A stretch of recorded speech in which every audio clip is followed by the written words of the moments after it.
Welcome to the EOB Podcast, where we talk about the weekend box office and the new openings this week. I'm Benno, and joining me is Sen Duong. So Sen, hey, welcome back. We have the Super Bowl this past weekend, and just like a certain world leader, we're just kind of winging it. It seems like I guess I forgot to take into account of the Super Bowl. I didn't know it was occurring, or I wasn't that aware it was occurring same weekend.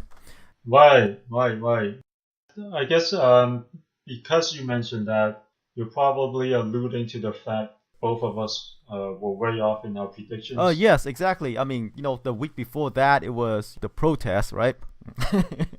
Yeah. and this past weekend, it was the Super Bowl. So we didn't take. Well, there were like factors influencing the numbers and our projections and how off we were on. Yeah, we didn't take into account of the Super Bowl Sunday. You know what? We were almost helped by the Falcons because they were destroying the Patriots, and people were probably about to leave and go watch a movie. Oh, maybe. But then the huge comeback, and there goes our predictions. Right. I mean, they were watching a horror movie playing out on screen, especially for Falcon fans, right? Right there. Yeah, the twist ending.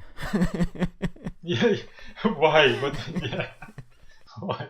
Yeah, Falcon fans were watching a horror movie at home. They didn't have to go watch the movies. Right. Exactly. And of course, the space between us that was released last weekend was heavily affected because of the type of movie it is, right? It's a romance YA thriller. Oh yeah, hugely affected by the audience. All the YA people, or especially teenage girls, were watching the Super Bowl, and you know what it is. It's probably because their parents, they were stuck at home because their parents were watching the Super Bowl. Maybe that's my theory. Okay, or maybe there's Tom Brady on screen they can watch instead. So I don't know.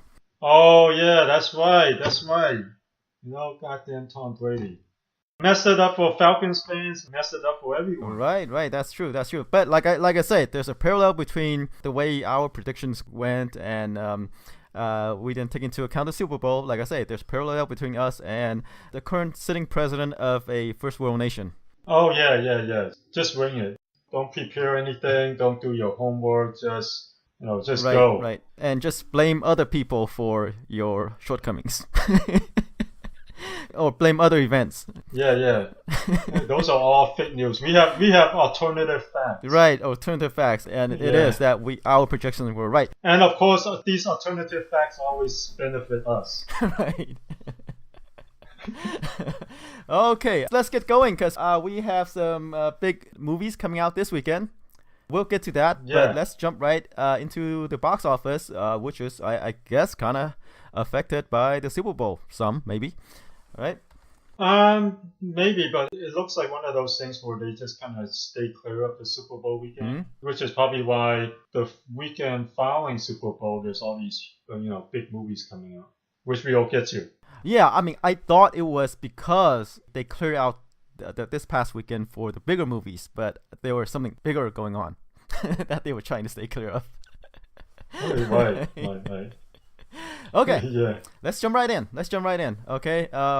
Again, the number one movie of the weekend, is Split. The M. Night Shyamalan horror movie. It pulled in about 14.6 million over the weekend. It probably crossed 100 million already, right? Since this is it's at 98 million as of the weekend, right? At the estimate. By the time people hear this, it'll probably cross at 100 million. Yeah, and still going strong. Relatively strong until this weekend with all those big movies. Well, but I was reading that this is a first film since The Sixth Sense to stay at number one for like 3 weeks in a row. Yeah, you have to say it's due to weak competition, but I don't know. Like I say, it's a horror movie, and horror movies tend to drop huge, but this one is helped by good reviews. Great word of mouth. Yeah. Great reviews, great word of mouth. It's the It movie to watch. Right, and the thing is, like, if you watch the trailer, it doesn't seem that promising, right? A guy, James McAvoy, playing all these, like, I think 23 different personalities. Right. Kidnap some teenagers. Mhm. So on a surface level, it doesn't seem that interesting. But hey, what do I know? Yeah, yeah, it's still doing pretty well. Brings M. Night Shyamalan back into the spotlight. He's again a respectable director. You can say if you're a fan of M. Night again without All right, reservations. all right. I was always a fan, based on alternative facts, right? I was always a fan. Oh, right. you know, until his next movie, which failed, and I say, oh, okay, he should stop making horror movies and do something else. Right. But for now, we're All right, fans. speaking of horror movies, Wings, the third film in the Ring trilogy. It did 13 million over the weekend on a budget of 25 million. That's not bad, but compared to the previous two films, there's been a pretty steep drop off from film to film. What were our You predictions? know what? We were actually kind of close. I said 10 million, and you said 8. Oh, okay. You were actually pretty close. Yeah, I was even more pessimistic on the film. So it actually did pretty close to what you had predicted. Well, Wings almost seems super generic now when you watch the trailer. Like we mentioned last week, it looks passe. It doesn't seem to offer anything new, and all those techniques that the film used and made popular during its original release has now been used so many times that it's now more of a gimmick. Well, it's not just a gimmick. It's like, where do you go from there? Like, okay, Yeah, it's more tired now. Like we've seen these techniques being appropriated and copied from so many films already. So when we see it now, it just seems so tired and generic and passe. yeah. I mean, you've seen the girl coming out of the TV. How many times do you want to see it? See that girl coming out of the Yeah, TV and scaring people, right? yeah. The first time it was scary, but now it's just like okay, now it's just like whatever. Yeah, and people coughing out hairballs, pulling Mm, long hair out of their mouth, what have you, yeah, right? And it's just kind of like really, it got into like the slasher flicks of, like the Jason movies, the Nightmare on Elm yeah, Street movies. It's like, okay, another bunch of teenager, getting chased around by this guy. yeah. That's Doing about to stupid slash them. stuff. Yeah, So it's just kind of like the same old yeah. thing, but different people. Right. I think that's the end of that trilogy. I'm not sure if it's a trilogy or an attempt to reboot the series.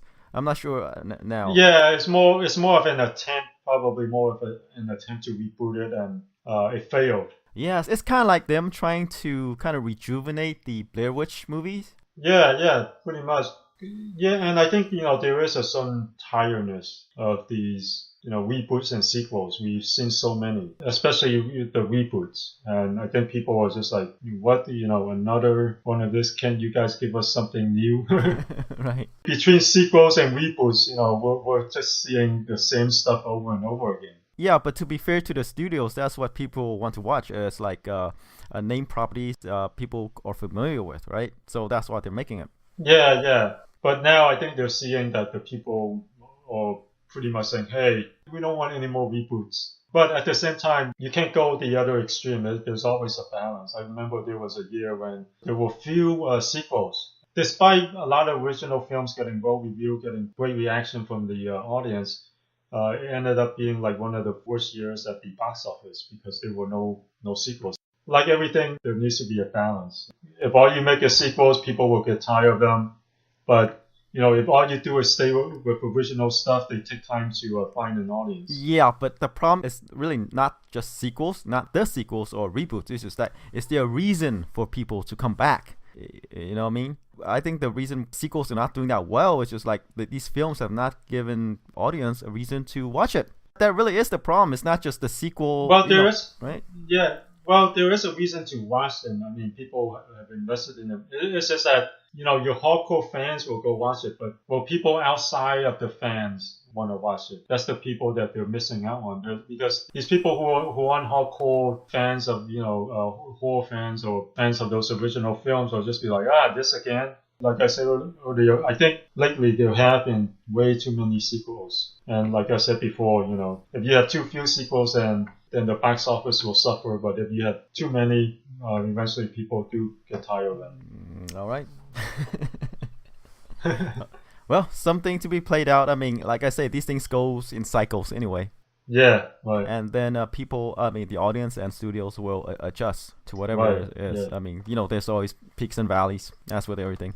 you're right, right. All right, moving along to number 3 is A Dog's Purpose. It pulled in about 10.8 million in its second weekend.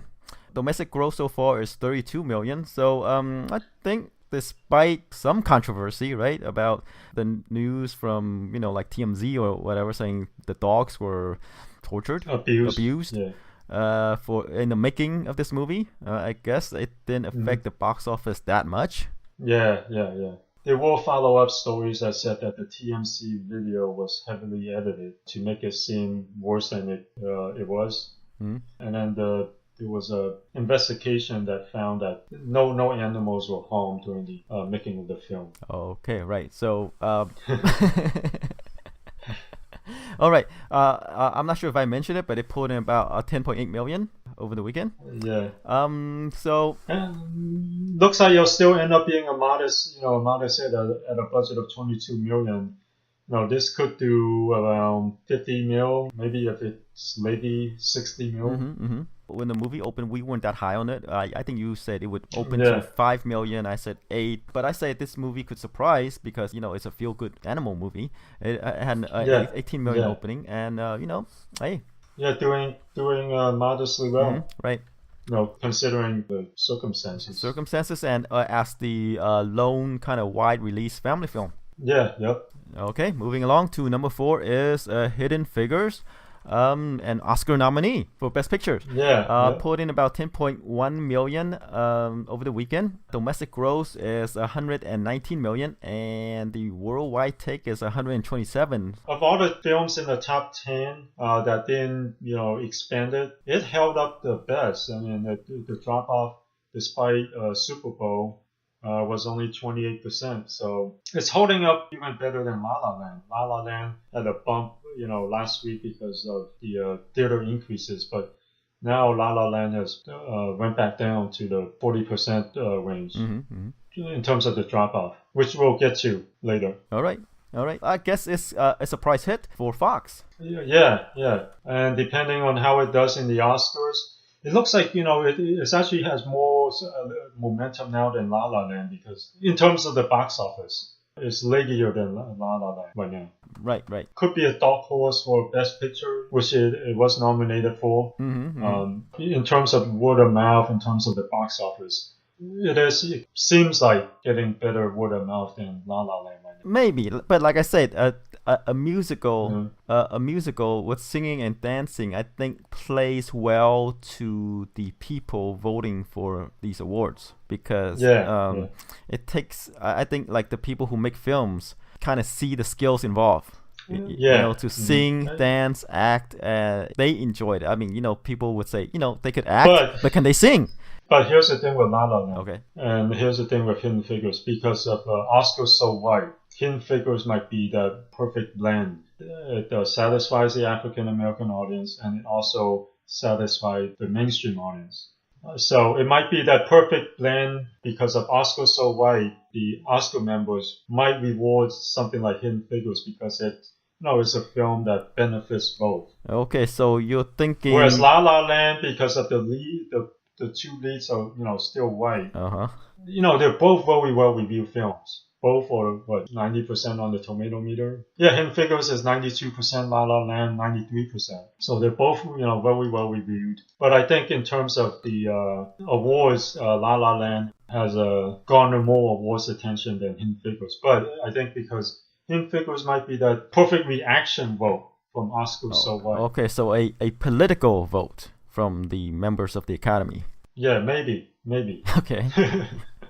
All right, yeah. I feel that La La Land's chances are high, but as you alluded to, right, there are a lot of factors influencing the vote, and it's not exactly based on the quality. I mean, both are quality films, right? But there are outside factors, which might give a movie other than La La Land the edge. Yeah, the best picture. Right. And it looks like, hey, by the box office, Hidden Figures has been a bit more leggy lately. And it looks like it's getting more newer viewers, audiences, or maybe more repeat viewings. who knows? Judging by how well it's holding up compared to La La Land. All right. I mean, La La Land held up really well in the previous month, but since Hidden Figures came out, it's been holding up better than most films in the top 10. Right, but La La Land is also in theaters for longer as well. So yeah, that's true too. Yeah, whoever wanted to see it, whoever heard about all those awards talk, probably already went to see it earlier. Right.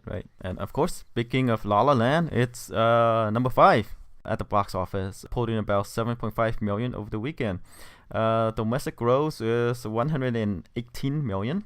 And like I said before, it has 2 weeks on Hidden Figures, but it's still behind Hidden Figures in the box office, domestic box office. Right, and surprisingly, the foreign take is 150 million. So surprisingly, it's doing really well overseas too, and the worldwide figure is at 268 million, which is not something that I was expecting. I was expecting this film to do well in the domestically, but I'm not sure how well it's going to do overseas, and it's doing really well. Well, like I say, it's a musical and it's a romance with singing and dancing, and something you don't get to see often in theaters. That could be it, but it could also be all this awards talk like, hey, this is the movie to watch. This is this is the movie that's winning all these awards. Yeah, that too. But the thing is, like from what I heard, the musical, the music, the singing, the songs are pretty appealing to people, overseas as well. Yeah, I'm not sure how big they are on musicals and how big they are on. Well, we know that certain stories translate better than others, right? Like comedy doesn't translate, action translate, but love stories translate. Yeah. Romances translate. Love stories? Yeah. I don't know about that. Except with the exception of Titanic, romances. Passengers. I mean, with the Passengers. I know that's recent example. Yeah, that's not like a super. That also has a sci-fi action element though. Can you mention a pure romance that is doing really well overseas, like pure romance, no sci-fi, no action? Not at the top of my head, no. But I could probably do some research. That's why I'm thinking with La La Land. I mean, sure, the whole musical thing is unique. They don't make many of these movies anymore, and it is a really good movie. All right. Oh, wait. I just did a quick search. Okay, Theory of Everything. Theory of Everything. The Theory of Everything. Eddie Redmayne, Felicity Jones. It's a romance. Before you mention the figure, okay. I can tell you that it probably made most of its money in the UK. Oh, let's see. What? Let me see. Hold on. Sure. Okay. Yeah, see? All right. You're right. I mean, it made 31 million in the UK out of the 87 million that it did overseas. Yeah, so nearly half. But still, it translates. If you take out the UK, it's kind of okay. Not like your action movie that will do hundreds of millions. Well, no, but then you look at the stars. Eddie Redmayne, Felicity Jones. Those are not huge draws overseas, especially outside of the UK and US, right? So I think it did pretty good. Which is outside the US and outside the UK, that's like what, I don't know, 40 million. Mm-hmm. Which I think is pretty good which for is kind of okay. An indie movie. Yeah. For indie movie is pretty good. But which is what I'm goes back to like romances. They're kind of okay, but I don't think they're like as easy a sell as big budget action. Well, obviously, because it attracts a wider group of audience for action movies. But romances are more it's a specific genre itself, right? Yeah, but I don't think any of those films that you mentioned got anywhere close to La La Land's 150 million, which is kind of on a different level, and it's still going strong too. Okay, yeah, I guess we kind of astray from our point. Which means number 6, Resident Evil: The Final Chapter. It pulled in about 4.5 million over the weekend. It experienced a high drop off in its second weekend, nearly 67%. And after 2 weeks, it's only grossed 22 million domestically. But it's following the almost the exact same pattern as Underworld. But on a worldwide level, it's already at 117 million. which, based on the 40 million budget, is going to be profitable. We'll have to see. It might still do just as well overseas as the previous films. It's doing very good overseas. Like it's getting Yeah. 81% of its worldwide box office from the overseas market. We know that it is the final chapter here. People here are telling Mila Jovovich and Paul W.S. Anderson, their husband and wives, to not make any more. But overseas, they're saying something different. Yeah. That's what the underworld movies. Yeah. Yep. So we think this might really be the final chapter for Resident Evil and probably Underworld, but we don't know because they're receiving a different signal overseas. Yeah, and overseas is very important because even what's that, the Stallone and Arnold movie? Is it The Escapist? Oh yeah, that when Stallone is in a jail, trapped in a jail of his own making. Yeah. I don't. The Escapist. No, is it? No. No. That's a video game. That's a video game. No, that's actually there's a movie called Escapist. Something like that. But it's not Stallone. Oh, Escape Plan. All right, yeah. Escape Plan, yeah. Yeah, so Escape Plan, I mean, it kind of disappointed in the US, but because it did well overseas, they're going ahead with a sequel, and not Really? surprisingly, because of how well it did in China, yeah.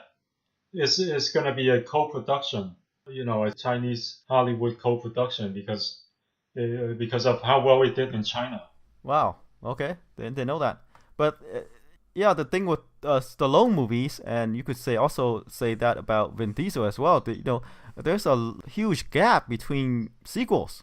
Well, between Triple X and with Vin Diesel is the Triple X movies, but also Riddick, Escape right? Plan wasn't too far. No, but even with Riddick, his Riddick, movies are pretty a huge gap as well. Yeah, Riddick there was a huge gap. Yeah. Well, then I think with Vin Diesel is the Fast and Furious resurrected his career. Fast and Furious with the fifth one. Oh, the fourth one. He didn't do the second one. He didn't do the third one. His career was basically over. No, was heading straight to video. His career was heading straight to video, and then he did Fast and Furious 4, resurrected his career, and then he started bringing other, his older hits out, starting doing sequels, and that's why there's such a huge long gap. But with Escape Plan was only about 4 years ago. But that's still pretty long. Yeah, that's still pretty long. They're not cranking out, and part of it is because it disappointed in the U.S. But it did really well overseas, especially in China. Because of that, they're doing a co-production, and there's going to be a sequel. I'm not sure if Arnold's going to be in it, but Stallone is in it. At this point, I don't think Arnold is picky. As anything. Right. He's in anything that's willing to, have him. But I think overseas, especially in China, he still has a draw. Because, the Escape Plan did well, the Expendables did well progressively. Like, each film did better than the previous film. Which is also why we're going to see Expendables 4, and it's going to be, again, a Chinese production, co-production. Yeah, here's the thing. It's like we're increasingly seeing movies, these co-production, those movies are designed for the Chinese market. Yeah, right. I wouldn't be surprised if the next Triple X movie is a co-production with China as well, because if it did well over there. Yeah, and it looks like so far based on in China they actually, unlike the US, they actually show you what the pre-sale figures are, and the pre-sales figures for Triple X looks like it's going to do pretty well. Mm-hmm. So we might see a sequel that's a co-production. Well, the current Triple X is a co-production anyway, so right. I wouldn't be surprised. We'll get to it. Maybe we'll talk about it when we get to it. Even though Triple X disappointed in the US, it looks like it's doing pretty well overseas without China, without Japan, without South Korea, and without.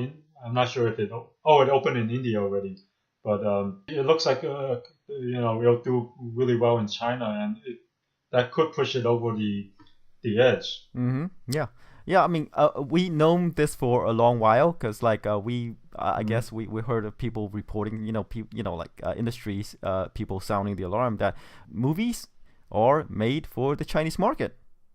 It's not just the overseas market, it's just made for the Chinese market because of how well it could do there. Yeah, well, I think one executive I read somewhere mentioned it at best. He said there's the U.S. and then there's China and then the rest of the world. So that's how they're making it now. They're like, we gotta tailor to the U.S., we gotta tailor to China, and then the rest of the world. Right. Yeah. So 1, 2, 3. Yep. Well, we kind of digress from Resident Evil, but we're getting to the point where we could still see more Resident Evils just made for the China market and overseas instead of here. Yeah. It might not be the final chapter, is what we're saying. Is what we're getting at. Yeah, there might be a final chapter. Right. Okay, let's move along to number 7 is the Universal Animation Sing. It put in about 4 million over the weekend. Another movie that did surprisingly well for its budget. Domestic gross right now is 262 million. Budget is 75 million, as with pretty much all of Illumination's movies. The worldwide figure is 487 million. Yeah, not much more we can say about it. Right. Okay. Number 8 is a newcomer to the top 10. Lion. It's a Weinstein release. It put in about 4 million over the weekend. It expanded, added an additional 830 theaters to its tally. It's in its 11th weekend already, and domestic gross is about 27 million. And I guess the story stars Dave Patel, Nicole Kidman, Rooney Mara. Patel stars as a guy who I guess as a child got lost. I think it's Dev Patel. Oh, Dev Patel. Okay, Dev Patel. Yeah, so yeah. he stars as a guy who, as a child, got lost in India and somehow got adopted by an American family. And then he's having flashbacks or memories, kind of thinking back and remembering things from years ago. And he's on a journey in India to search for his other family. His biological family. Yes. So I guess remember how in previous weekends we're like, hey, how come the Weinstein company aren't putting any marketing muscle behind the founder and Go, for instance? But I guess they're putting off their money on Lion. Mm-hmm.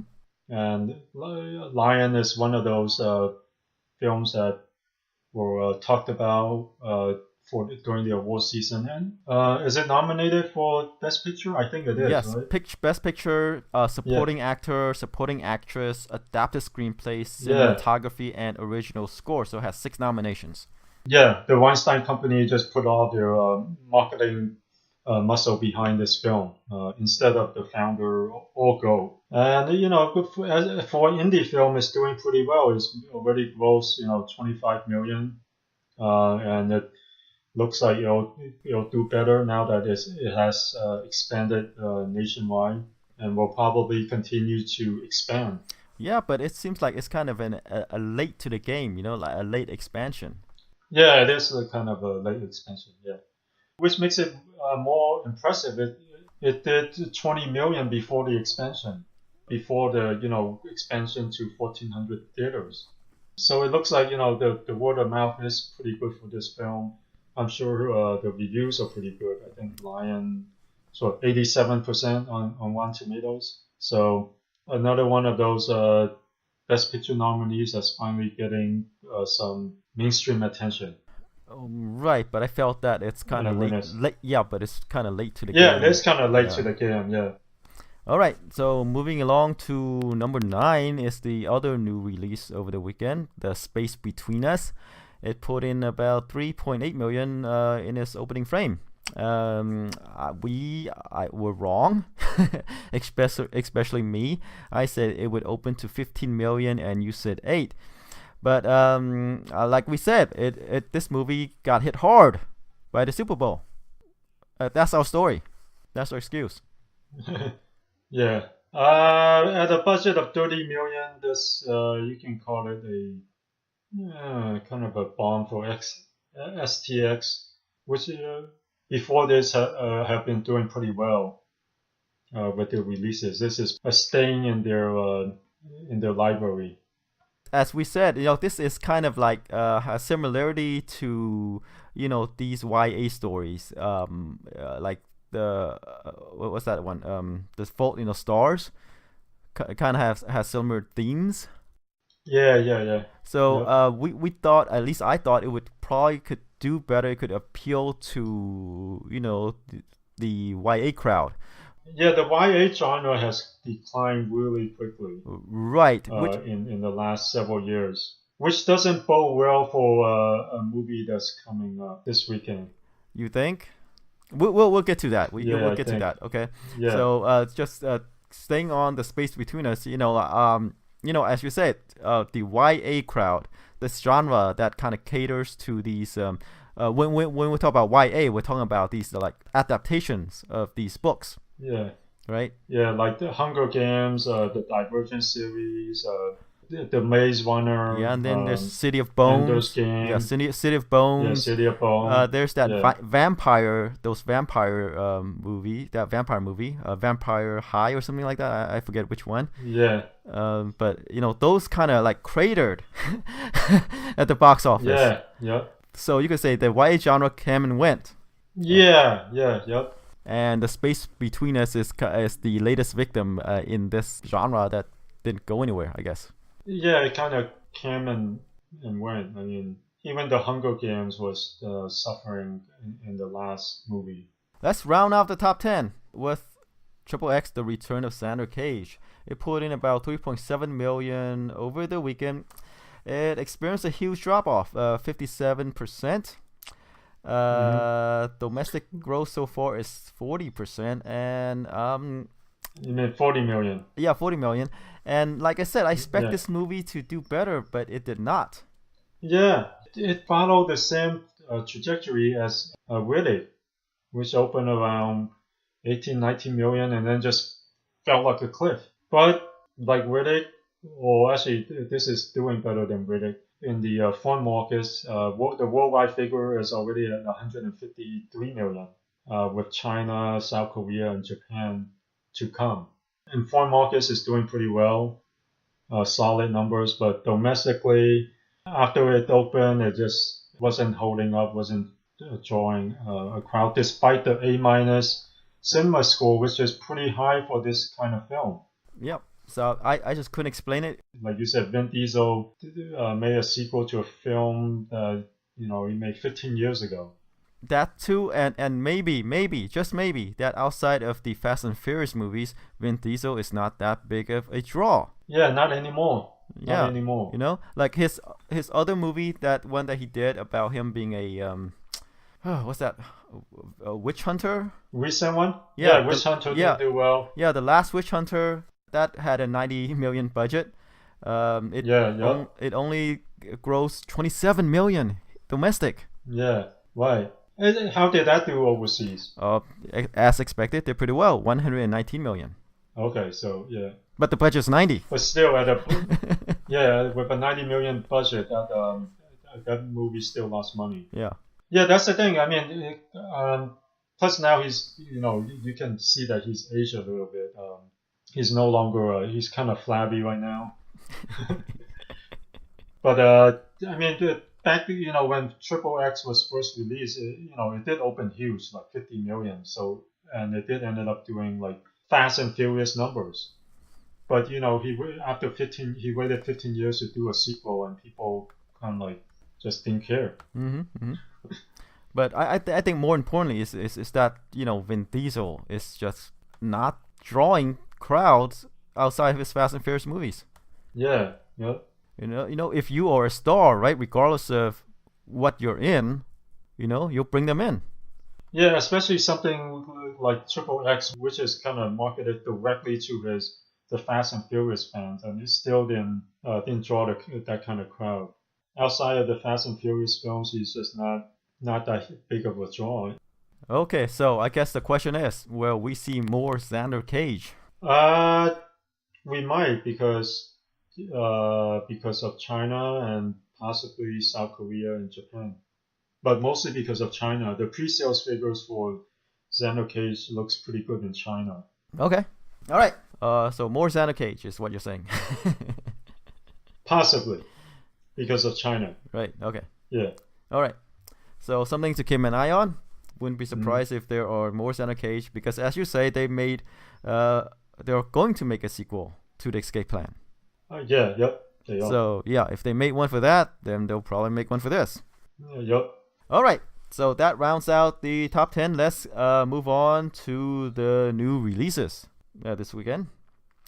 There's no major events happening, right, Sen? I don't think so. So there's nothing like the Super Bowl or anything that's gonna throw us off. Oh, this well, time? I mean, with Donald Trump, every day is a major event, right?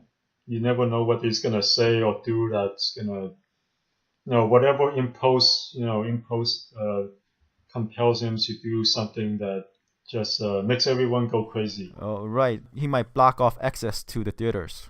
He might put up walls there. Yeah, We don't know. yeah, he might. Yeah, exactly. Yeah, Right. and you never know which country he's gonna piss off next. Right. And he might, do extreme vetting for theater goers. Oh yeah, for Right. movies. For yeah, movies. for theater goers, Because, protecting us from bad movies. right. Yeah, right. Because he has data, Right. alternative facts that movies aren't good for us. Right. Okay. So we don't know. All right. So who knows Right. with this administration? Yeah. All right. This weekend we have about 3 wide releases. We have 50 Shades Darker, I guess the sequel to 50 Shades of Grey. We have the Lego Batman movie, and then John Wick 2 as a counter programming to 50 Shades Darker. There was a time where movies like 50 Shades of Grey, for example, would be counter programming to maybe John Wick. But we're now seeing Keanu Reeves. I have a bad feeling about 50 Shades. Okay, which we'll get to. Save that. But now we're getting to the point where Keanu Reeves, even Will Smith, being counter programming to larger movies. Oh yeah, that's true. Right? That's true. We're living in a brave new world right now. Things are being turned on its head. All right. Okay, so which you think is gonna be the bigger movie, Lego Batman or 50 Shades Darker? Oh, Lego Batman. All right. Batman. Then Easy. how about we start off with the Lego Easily. Batman movie?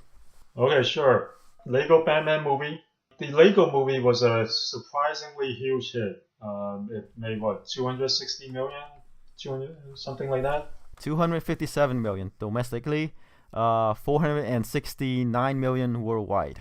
Yeah, so it was a huge hit. The Lego Batman movie, the first one was well reviewed, and currently, the Lego Batman movie 97% on Rotten Tomatoes with 31 reviews so far, and the trailers have looked great, amazing, and this looks like it will build off of all the goodwill from the first movie.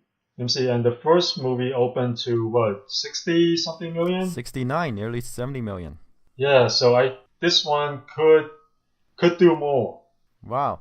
And the thing is, like, the Lego movie opened, I think, February 7th or something. So it's a February movie, and it opened to 69 million. Right, and there's a lot of goodwill there. But the Lego Batman movie, it's not an official sequel. It's more of a spin-off. So that's Yes. the only thing. But those trailers have looked so good, so funny, and like I said, a lot of goodwill there. I'm thinking 80 million. Wow. You might not be wrong. But you could say this is in a weird way, the Lego Batman movie is kind of the successor to Nolan's Batman movies. Right? In a weird way. In a weird way, because there's the Nolan Batman movies, and then they're trying to find a successor to the brand, and they went with Ben Affleck. So we don't know how his movie's gonna do, but if this movie did as well as you think it will do, then we really don't need Ben Affleck. Well, this is kind of a very different kind of movie. Yeah, I know. Start them young, son. Yeah. Start them young, and then the transition to the And then transition them to the Nolan movies or Ben Affleck movies. Yeah. True. So I'm going with 80. What are you going with? Your movie, your figure kind of have to say that the other movie, the 50 Shades movie, won't be doing that well. I have a really bad feeling about that one. Okay, but we want to save that for when we get to it, right? Okay. So you're pretty much saying 50 Shades Darker will not do that well. Yes.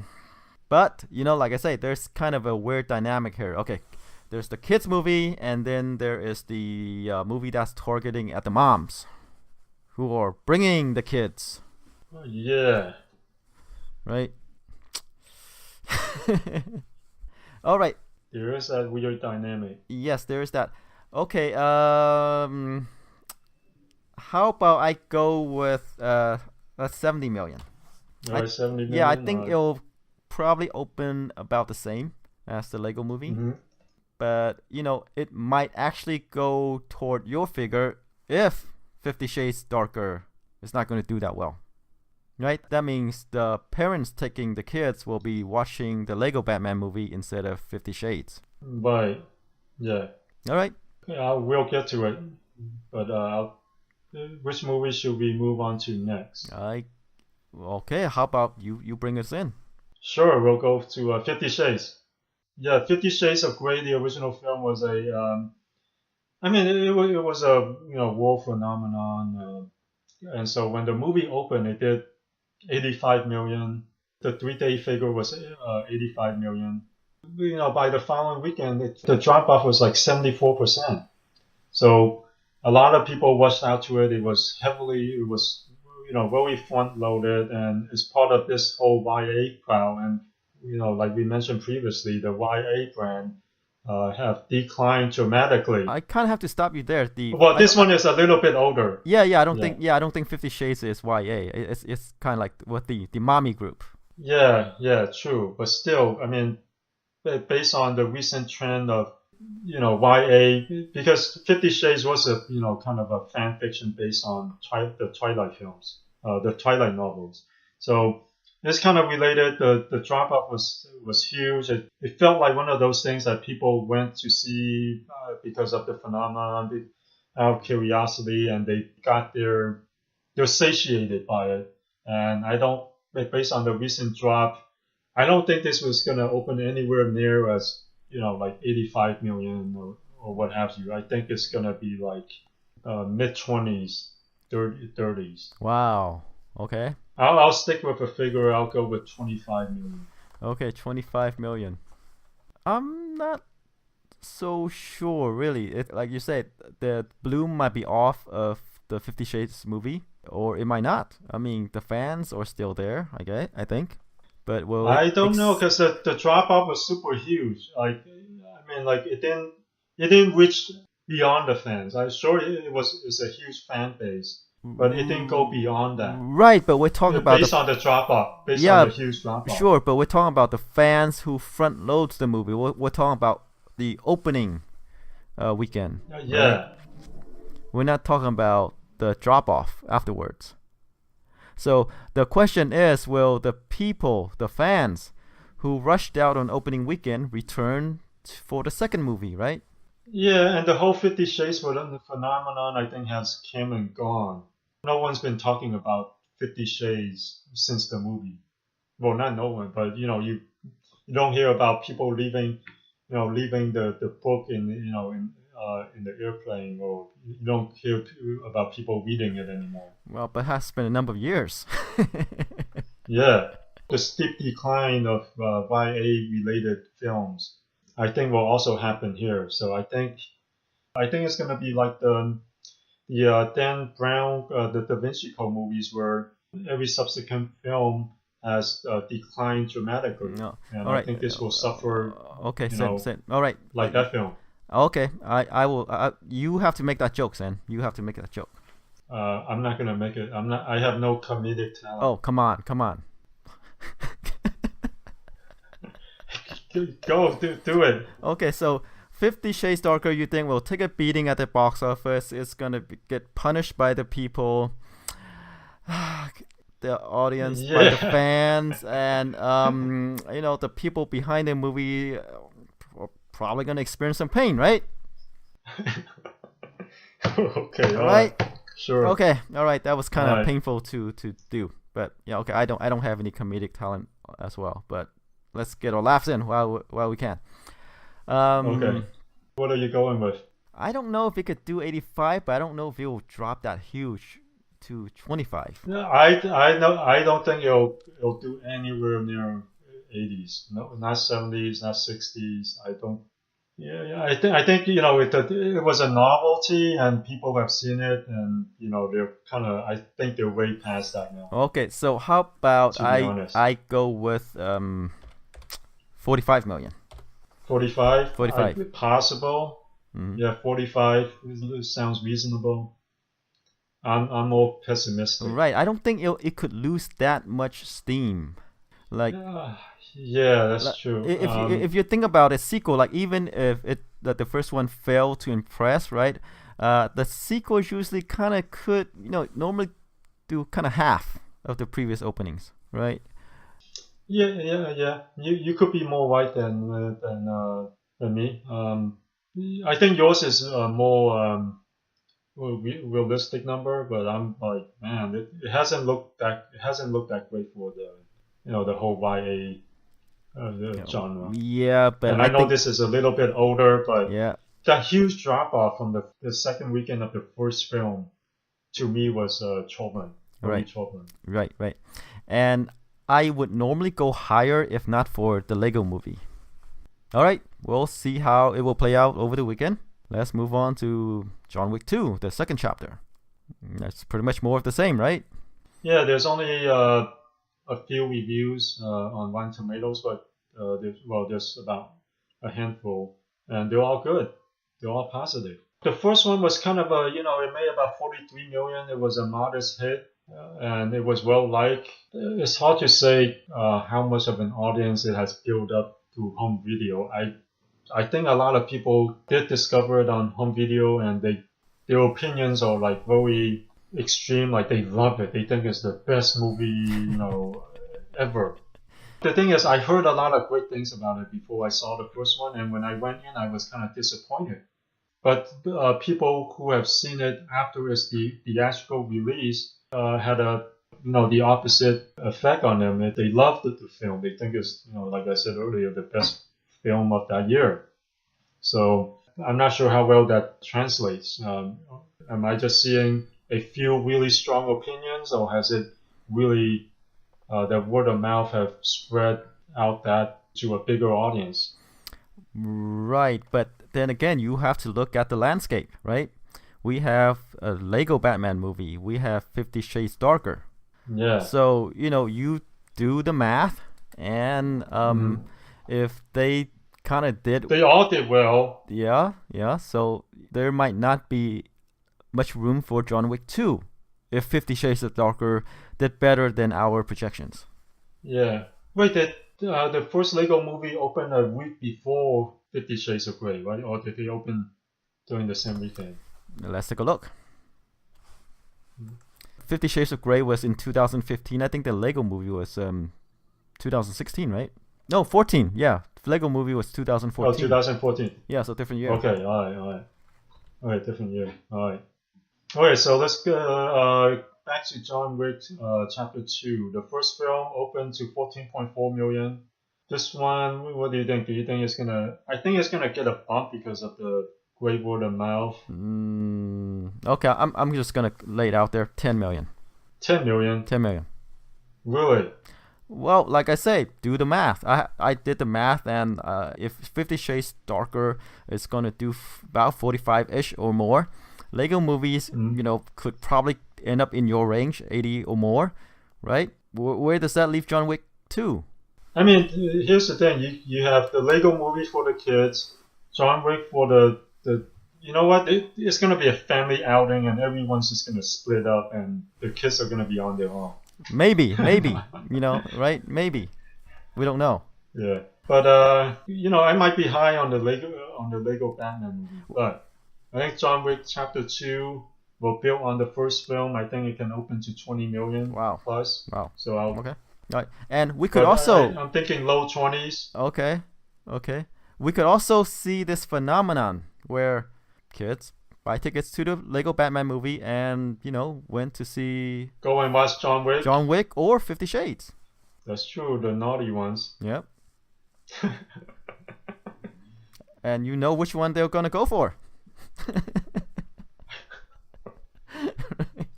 Okay, so you're saying 20. Hey, exactly. That's why the Lego Batman movie will be number one because it's getting the boys and the boys who are going to see 50 Shades Darker. I believe you. I or believe John you. Wick. I believe you. So, you say 20 million for John Wick, second chapter. Yeah, I'm thinking. Yeah, 20 million. Yeah, I'm gonna go with 10. Like I said, there's probably not gonna be much room for it. All right. I think you're wrong on this. All right, then we will come back next week and find out how, especially how much drop off the 50 Shades movie. Will experience. Yeah. But I think hands down, the Lego Batman movie will be number one easily. And then I think John Wick Chapter 2 will build on the first film. It's going to be an interesting weekend. Just based on your theory.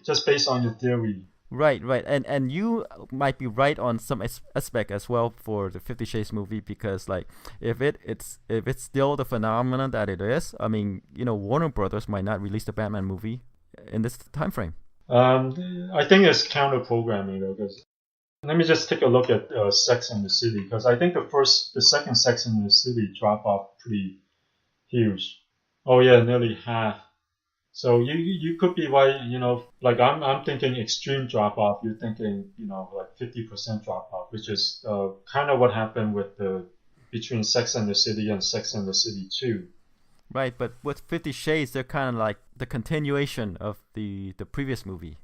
With Sex and the City, they're kind of like standalone, kind of okay. The first one did well. We'll make another one. Yeah. All right. So we'll see. It'll be an interesting weekend. It will be, and I hope if we were wrong, we have some excuse to explain why we were wrong. Right. Okay. That's it for this week. Thanks for listening. See you guys next week.